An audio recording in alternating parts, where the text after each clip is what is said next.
نحمدہ ونصلی علی رسولہ الکریم اما بعد بسم اللہ الرحمن الرحیم اللہم صلی علی محمد وعلی آل محمد کما صلیت علی ابراہیم وعلی آل ابراہیم انک حمید مجید اللہم بارک علی محمد وعلی آل محمد کما بارکت علی ابراہیم وعلی آل ابراہیم انک حمید مجید۔ الحمدللہ سورہ نساء کی آیت نمبر 56 تک ہم کر چکے ہیں۔ آج آیت نمبر 57 سے آگے انشاءاللہ سٹارٹ کرتے ہیں، آیت نمبر 57 سے۔ سب میرے ساتھ ہیں نا انشاءاللہ۔ بعد اعوذ باللہ من الشیطان الرجیم بسم اللہ الرحمن الرحیم والذین آمنوا وعملوا الصالحات سندخلهم جنات تجری من تحتها الانہار خالدین فیہا۔ دیکھیں آ گیا سین، جلد داخل کر دیں گے۔ بالکل میں یہی کہنے والا تھا، مجھے وہ مثال سین کی ہاتھ میں نہیں آ رہی تھی، آ گئی آپ کے سامنے، ٹھیک ہے۔ یہ سین کا بھی مطلب جلد، ویری شورلی، بہت جلدی ہو جائے گا، شورلی بول رہا ہوں سوری، ویری سون، بہت جلد ہو جائے گا یہ کام۔ اسی طرح سوفا بھی جہاں پہ آ رہا ہے، سوفا بتا رہے بہت جلد، سین بتا رہے بہت جلد، تو سندخلہم تو بہت جلد ہم ڈالیں گے انہیں۔ یہ تین لفظ ہے، ایک سین یعنی بہت جلد، پھر نون بتا رہے ہم، دخلہ بتا رہے داخل ہونے سے مراد ہے، اور ہم وہ لوگ، چار لفظ ہے۔ تو سندخلہم جنات تجری من تحتها الانہار خالدین فیہا ابدا، بہت جلد، مور شورلی نہیں ہے یہاں پہ، بہت جلد ہم انہیں داخل کریں گے جنات تجری، ان باغات میں، جنات، جنہ مینز باغ، ٹھیک ہے، ان باغات میں، تجری جس کے جاری ہو، یہ لفظ جاری ہونے سے نکلا ہے، مطلب بہتی ہیں، من تحتہا، تحتا کہتے ہیں نیچے کو، فوقا اوپر، تحتا نیچے، تو من تحتہا ان کے نیچے۔ اب اللہ بہتر جانتے ہیں وہ باغات کے نیچے کیسے نہریں بہ رہی ہوں گی، واللہ عالم۔ خالدین فیہا، خالد ہمیشہ ہمیشہ کے لیے، خالدینہ وہ لوگ ہمیشہ ہمیشہ کے لیے اس میں رہیں گے، ابدا۔ لہم فیہا ازواج مطہرہ، ٹھیک ہے، ان کے لیے ہوں گی پاک عورتیں، لہم ان کے لیے، فیہا اس میں سے، یعنی کہ وہاں جنت میں، یہ باغات کی مراد ہو رہی ہے نا، جنت مراد ہو رہی ہے، تو جنت میں ان کے لیے سب سے پہلے ہوں گی پاک عورتیں۔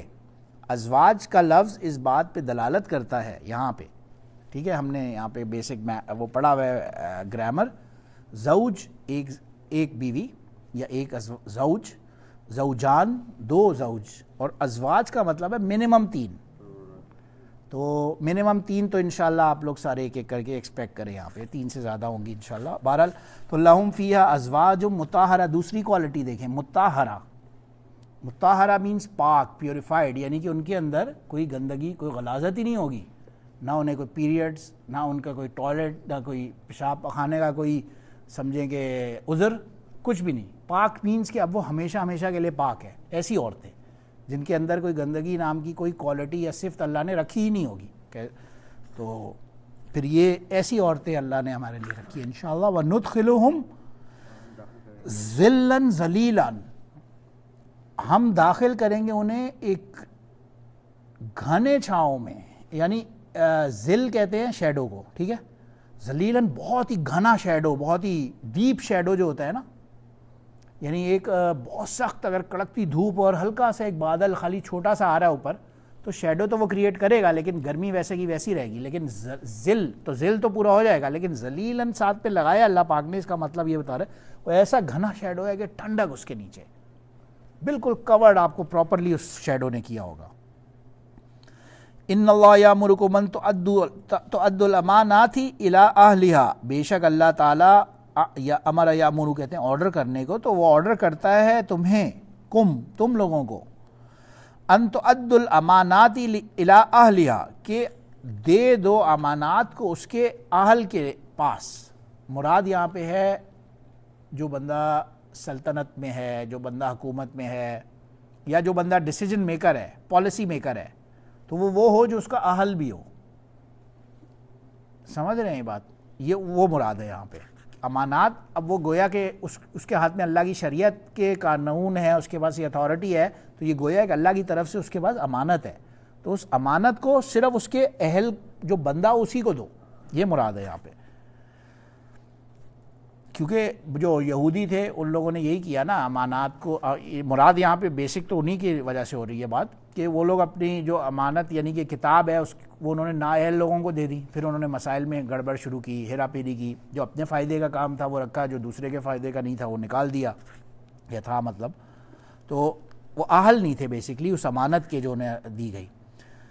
تو وَإِذَا حَكَمْتُمْ بَيْنَ النَّاسِ أَن تَحْكُمُوا بِالْعَدْلِ، اور جب حکم سے حکم تو مینس فیصلہ کرنے سے ہے، حاکم ہوتا ہے نا وہ فیصلہ کرتا ہے، حکم یحکم سے لفظ یہ نکلا ہے کہ جب تم دو لوگوں کے درمیان بین الناس لوگوں کے درمیان فیصلہ کرتے ہو کوئی بھی، تو ان تحکموا تو فیصلہ کرو تم بالعدل، انصاف عدل کے ساتھ. ان اللہ نعم ما یعظکم بہ، اور بے شک اللہ تعالیٰ کتنا ہی اچھا، نعمہ سے مراد ہے بہت ہی اچھا، یعظکم تمہیں واعظ و نصیحت کرتا ہے اس بات کے ذریعے سے، تمہیں انسٹرکشنز دیتا ہے کتنی ہی اچھی نصیحت کے ذریعے سے. ان اللہ کان سمیعا بصیرا، بے شک اللہ تعالیٰ سمیع بھی ہے اور بصیر بھی ہے، یعنی کہ سننے والا بھی ہے اور دیکھنے والا بھی ہے. سمیع سے سماعت سے نکلا ہے لفظ، سمیع یسمع کہتے ہیں سننے کو، اور بصیر بصر یبصر سے مراد ہے دیکھنا. یہ جو اگلی آیت آ رہی ہے اس کے اوپر بہت سارے فقہا کا تو کوئی اختلاف نہیں ہے، لیکن اس کے اوپر ظاہر ہے بیسک جو دلیل ہے ہماری اہل سنہ والجماعت کی وہ اسی آیت سے نکلتی ہے. اس کو دیکھیں ذرا غور سے انشاءاللہ، اور بات کو سمجھنے کی بھی کوشش کریں. کوئی سوال ہے تو بیچ میں آؤٹ رائٹ کر سکتے ہیں. یا ایھا الذین آمنوا، اے ایمان والو، اطیعوا اللہ و اطیعوا الرسول، اللہ کی اطاعت کرو، رسول کی اطاعت کرو، وَأُولِي الْأَمْرِ مِنْکُمْ، اور امر والوں کی اطاعت کرو. فَإِن تَنَازَعْتُمْ فِي شَيْءٍ، بس اگر کسی بات میں کنفیوژن ہو جائے، جھگڑا ہو جائے کسی بھی شے میں، تو فَرُدُّوهُ إِلَى اللَّهِ وَالرَّسُولِ، بس لوٹاؤ اس بات کو اللہ اور اس کے رسول کی طرف. إِن كُنتُمْ تُؤْمِنُونَ بِاللَّهِ وَالْيَوْمِ الْآخِرِ، اگر تم اللہ آخر ایمان رکھتے ہو اللہ پر اور یوم آخرت پر. ذَلِكَ خَيْرًا وَأَحْسَنُ تَأْوِيلًا، یہ سب سے خیر والی بہترین بات ہے، اور احسن تاویلا یہ سب سے بہترین تعویل ہے یا انٹرپریٹیشن ہے. تو دیکھیں یہاں پہ کیٹیگوریکلی آ رہا ہے، سب سے پہلے اطیعوا اللہ، اللہ کی اطاعت کرو، پھر اطیعوا الرسول، رسول کی اطاعت کرو، وَأُولِي الْأَمْرِ مِنْکُمْ، اور پھر اس کو آپ ترجمے میں لکھ سکتے ہیں فقہا کی اطاعت کرو یا مجتہد کی اطاعت کرو، تو یہ لفظ غلط نہیں ہوگا. اور عام طور سے بیسکلی تو اسلام کے اندر رسول اللہ صلی اللہ علیہ وسلم اور پھر خلیفہ وقت جو ہوتا تھا وہ تو مسلمانوں میں یعنی سب سے زیادہ جو پائس اور نیک آدمی ہے وہ ہوتا تھا حکمران، اور اس کی ذمہ داری ہوتی تھی، اس کی جاب ہوتی تھی کہ وہ پوری عوام کو پھر لیڈ کرے اور شریعت کے مسائل سکھائے. اب آج آہستہ آہستہ آہستہ وقت کے ساتھ ساتھ یہ کانسیپٹ ختم ہوتا گیا اور سے یہ بس یہ علماء تک محدود ہو گئی بات. تو اب مسئلہ یہاں پہ یہ ہوگا کہ یہ علماء کی بات مانے، یہ اوپر اللہ نے لازم کر دیا ہمارے اوپر، لازم. کوئی اس میں یعنی کہ کوئی بندہ اپنا دماغ نہیں لگا سکتا کہ نہیں میں تو جی قرآن اور حدیث کھولوں گا، حدیث پڑھ کے سمجھ لوں گا مسئلے کا. تو لیکن اللہ تو کہہ رہا ہے وَأُولِي الْأَمْرِ مِنْکُمْ، پھر فقہا کو اگر رد کر دیں گے ہم لوگ تو ہم تو پورے دین پہ عمل ہی نہیں کر رہے، یہ پوری آیت پہ عمل ہی نہیں ہوگا پھر تو.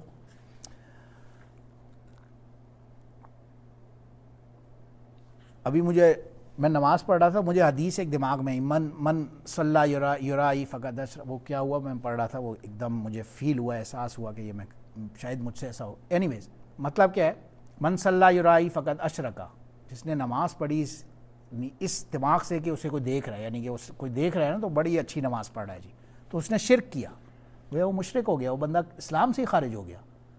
یا من صام یرائی فقد اشرک، جس نے روزہ رکھا اس نیت سے کہ وہ میرے جو بڑا لوگ روزے دار بولیں گے تو وہ بندہ مشرک ہو جائے گا، کیا کافر ہو جائے گا؟ نہیں، ایسا تو نہیں ہوگا. تو حدیث کو پڑھنے کے لیے، سمجھنے کے لیے تو فقہا کی آپ کو ضرورت ہوگی، جو حدیث کا استاد ہوگا یا فقیہ ہوگا اس کی ضرورت ہوگی. تو اس کو سمجھے بغیر تو آپ بندہ بالکل ایزیلی گمراہ ہو سکتا ہے. حدیث کو پڑھنے کے لیے تو پورا علم، اس کے لیے علامہ تفتزانی کہہ رہا ہوں، ابن حجر عسقلانی رحمہ اللہ اور علامہ سیوطی رحمہ اللہ نے اس کے باقاعدہ ریکوائرمنٹس لکھی ہیں، پری ریکوزٹس لکھے ہیں. ابن حجر عسقلانی رحمہ اللہ کی سب سے موسٹ فیمس بخاری شریف کی شرح ہے، جو کہ یونیورسلی دنیا میں کوئی ایسا بندہ نہیں ہے جو ان کو نہیں مانتا، ابن حجر عسقلانی رحمہ اللہ کا. ان کے بغیر حدیث کو پڑھنا کسی آج کل بندے کے بس کی بات ہی نہیں ہے. تو وہ فرماتے ہیں کہ آپ نے حدیث کو پڑھنا ہے، آپ نے قرآن کو پڑھنا ہے، ٹھیک ہے آپ پڑھیں، لیکن اگر آپ نے اس کو انٹرپریٹ کرنا ہے تو پھر آپ کے اوپر رسپانسبلٹی ہے کہ پہلے آپ ایٹ لیسٹ 14 علوم حاصل کریں. 14 علوم، تفسیر، حدیث، فقہ، اصول، صرف، نحو، منطق، بلاغت، فصاحت، اور کون سا بچا، عقائد، پتہ نہیں میں نے کتنے نام لیے. بہرحال یہ جو درس نظامی میں سارے کرتے ہیں، یہ سارے علوم آپ کو جب آ جاتے ہیں تو پھر آپ کے پاس اللہ آپ کو اجازت دیتے ہیں کہ اچھا چلو اب تم بات کو اپنے مطلب سے سمجھ لو. تو یہ بہت بڑا ایک رسپانسبلٹی اور وہ ہوتی ہے، اس لیے یہ فرمایا. تو عام طور سے ایک کنفیوژن اور بھی ہوتا ہے، بندہ کہتا ہے نہیں نہیں حدیث میں تو یہ آ رہا ہے، تو بھائی آگے یہی آ رہا ہے. دیکھیں اگر فَإِن تَنَازَعْتُمْ شَيْئًا، اب ہو سکتا ہے جی آپ نے ایک حدیث میں نے ایک مطلب بیان کیا، آپ مجھے اس کا کاؤنٹر ایک آرگیومنٹ دے رہے ہیں، تو فَرُدُّوا إِلَى اللَّهِ وَرَسُولِ، تو ہم اپنی دماغ سے اپنے قیاس سے نہیں اب فیصلہ کر لیں گے، پھر ہم اللہ اور اس کے رسول کی بات کے اوپر ہی اطاعت کریں گے اور اسی کی طرف رجوع کریں گے، اسی سے مسئلے کا صحیح حل نکالیں گے. ایک اور ایگزامپل بھی مجھے دماغ میں اس پہ اللہ نے دماغ میں ابھی ڈالی. دیکھیں امام ابو حنیفہ رحمہ اللہ کا بہت مشہور واقعہ ہے. ایک مرتبہ مدینہ گئے عمرے کے سفر پہ، تو وہاں ان کی ملاقات ہوئی، ملاقات نہیں ہوئی، وہ حاضر ہوئے خود جا کے امام محمد الباقر رحمہ اللہ، جو کہ نبی علیہ الصلوۃ والسلام کے گریٹ گرینڈ سن نہیں تھے، امام محمد الباقر رحمہ اللہ جو علی رضی اللہ عنہ کے پوتے تھے بیسیکلی. ان کے بعد حاضر ہوئے خدمت کے لیے. تو انہوں نے نا تھوڑی ناگواری سے ملے، وہ نعمان بن ثابت سے تھوڑا اتنا خوش دلی سے نہیں ملے. انہوں نے کہا حضرت آپ میرے سے کیوں نہیں خوش دلی سے ملے؟ تو بہرحال تو انہوں نے کہا میں نے سنا ہے تم میرے نانا کی حدیث کے اوپر اپنے قیاس کو ترجیح دیتے ہو، اس لیے میں تم سے جو ہے نا زیادہ خوش نہیں ہوں. ظاہر ہے وہ تو آل رسول میں سے تھے. تو انہوں نے کہا کہ اچھا حضرت آپ میری بات سن لیں اور پھر آگے ڈیسیجن لیں. انہوں نے کہا دیکھیں آپ سیدھی سی بات ہے، یہ مسئلہ ہے انہیریٹنس کا مسئلہ ہوتا ہے نا، یہ جو کیا بولتے ہیں انہیریٹنس کو، وراثت کا مسئلہ ہے. تو انہوں نے کہا وراثت میں آپ یہ دیکھیں سیدھی سیدھی بات ہے، آپ کے نانا نے فرمایا کہ عورت کا جو حق ہوگا وہ مرد سے آدھا ہوگا، مرد کا ڈبل ہوگا. اب میرا دماغ تو یہ کہتا ہے کہ نہیں، اگر وراثت ہونی چاہیے تو عورت کو ڈبل ملنا چاہیے، وہ تو ویک ہے، وہ تو کمزور ہے، مرد تو پھر نکل کے کما لے گا. جو اللہ کہہ رہا ہے کہ مرد کو ڈبل دے دو، عورت کو آدھا دے دو، میرا دماغ تو یہ کہہ رہا ہے کہ عورت کو ڈبل اور مرد کو آدھا. لیکن میں نے ایسا نہیں کیا، میں نے فتویٰ دیا آپ کے نانا کی حدیث کے اوپر، اپنے دماغ کو اپنی عقل کو رد کر کے. پھر انہوں نے دوسرا ایگزامپل دیا، مثال کے طور پہ پیریڈز کے دوران ایک عورت کے اوپر لازم ہے کہ وہ روزے کی قضا کرے لیکن نماز کی قضا نہ کرے.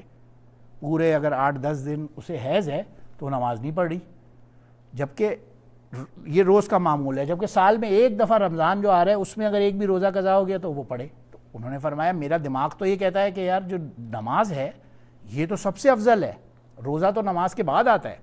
تو اگر کوئی عقل میں بات ہونی چاہیے کہ کوئی چیز کی قضا ہو تو وہ نماز ہونی چاہیے، لیکن ہمارا فتویٰ یہ کہتا ہے کہ نہیں، وہ نماز کی قضا نہ کرے، وہ روزے کی کرے، کیونکہ یہ آپ کے نانا کی حدیث کی وجہ سے. وہ بہت خوش ہوئے، وہ کھڑے ہوئے، کتاب میں واقعہ لکھا ہے، اور انہوں نے نعمان بن ثابت رحمہ اللہ کو گلے لگایا اور گلے لگا کے فرمایا کہ میں نے آپ کے بارے میں غلط سنا تھا اور میری جو مسکنسیپشنس تھی، جو کنفیوژن تھی، وہ کلیئر ہو گئی. بہرحال یہ فقہا کا کام ہوتا ہے، وہ اپنے ان کے پاس ہر چیز کی ظاہر دلیل ہوتی ہے. تو یہ آیت آپ کو کیٹیگوریکلی کیونکہ بتا رہی ہے تو میں اس لیے اس کے اوپر ذرا سا ایمفسس ڈال رہا ہوں. اگر کوئی سوال ہو تو آپ لوگ اوپنلی اس حوالے سے کر سکتے ہیں. آپ نے ہمیں وہ سنانا تھا انہوں نے انشاءاللہ ہمیں ایک چیز سنانی ہے، صحیح آرام سے. وہ تو انہوں نے نا ہمیں شجرہ پاک سنائیں گے انشاءاللہ تعالی، نبی علیہ الصلوۃ والسلام کا پورا شروع سے انشاءاللہ تعالی، بہت جلد انشاءاللہ. تو بہرحال ان پہ اگر کوئی سوال ہو تو آپ لوگ کر سکتے ہیں، ورنہ میں رکوع ختم ہو گیا، یہاں پہ رک جاتے ہیں آج.